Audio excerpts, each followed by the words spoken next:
For years, the name Jeffrey Epstein has been shorthand for an ugly tangle of sex trafficking allegations, powerful acquaintance classified and published, and a large tranche of records put out by a congressional committee after subpoenas. Together, these releases, there are three overlapping categories of material often discussed as the Epstein documents. Unsealed civil papers that litigation uncovered years ago and that were periodically unsealed. These include depositions, exhibits, and witness statements tied to civil suits by survivors. Some of these were first widely reported when large batches were made public around 2019-2024.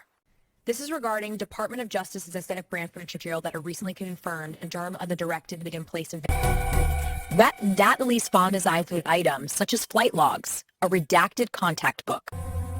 Although many pages were heavily redacted to protect victims and ongoing investigative sensitivities.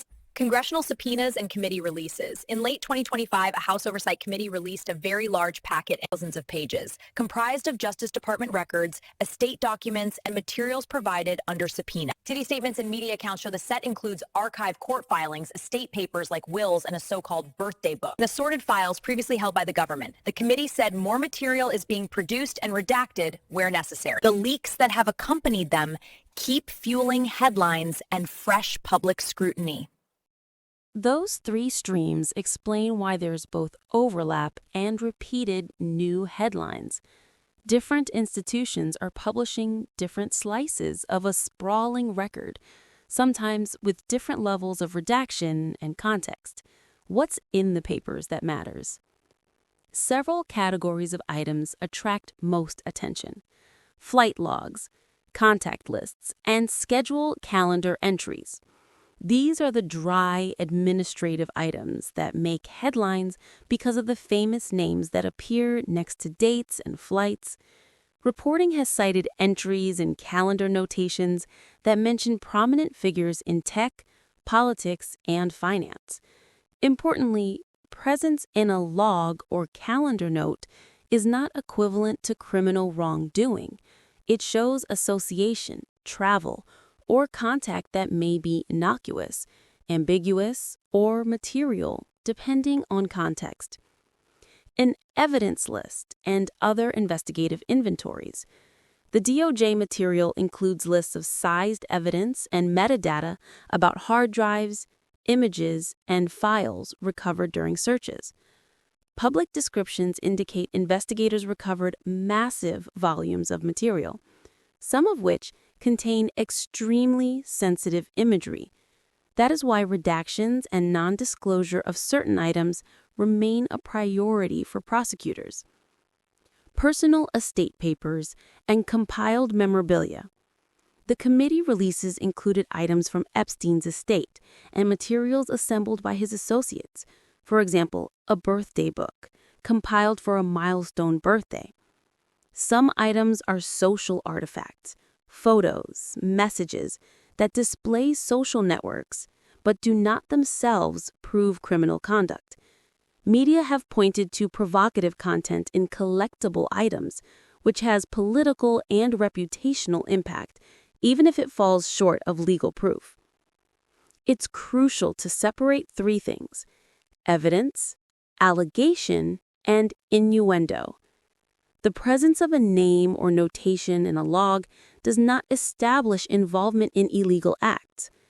Several official accounts and press reviews have emphasized that many of the released pages are either previously known, heavily redacted, or administrative in nature, prompting critics to say the releases are not the full transparency the public wants. In short, the documents expand visibility into Epstein's social and logistical world, but they do not automatically equate to a verified client list proving wrongdoing by everyone mentioned. A major reason large swaths of material remain obscured is legal and ethical. Many files contain identifying information about survivors and possibly images or videos of victims or people who appear to be minors. Federal authorities and committees repeatedly state they are required to protect the privacy and safety of survivors and to avoid disseminating child sexual abuse material, even when releasing other elements of the files. This creates tension Transparency advocates want raw records, while victim advocates and law enforcement warn of harm from careless disclosure. Because Epstein's network implicated high-profile people across the political spectrum, document releases predictably became political tools. Congressional releases and statements from partisan actors have framed the files in ways that support competing narratives, either as proof of a cover-up or as evidence that nothing new is being hidden. Independent journalists and some legal analysts have pushed back, arguing that while the releases help piece together timelines and contacts, they do not close the book on unanswered questions about how investigations were handled and who may have been involved. If future leaks appear, whether posted to reporters, circulating on social media, or appearing in committee dumps, treat them carefully. Look for attribution. Who released the document and under what authority? Official committee uploads and DOJ postings carry weight that anonymous internet dumps do not. Check for context and metadata. A calendar entry or a mention can be misunderstood if the date, time, or source isn't clear. Watch for redactions and omissions. Large redactions are a signal that material touches on protected identities or sensitive evidence, not necessarily a cover-up. Prefer reporting from outlets that show the original pages with necessary redactions, rather than outlets that only repeat sensational claims. Why this still matters. Even if the documents produce no immediate criminal indictments for many of the named individuals, they matter for 3 reasons. First, they offer survivors more documentary context for long-standing allegations and can corroborate parts of their stories. Second, they give researchers, journalists, and policymakers raw material to investigate how elite networks functioned around Epstein and where systemic lapses, prosecutorial, regulatory, or institutional, may have occurred. Third, public scrutiny of these records fuels legislative and oversight moves.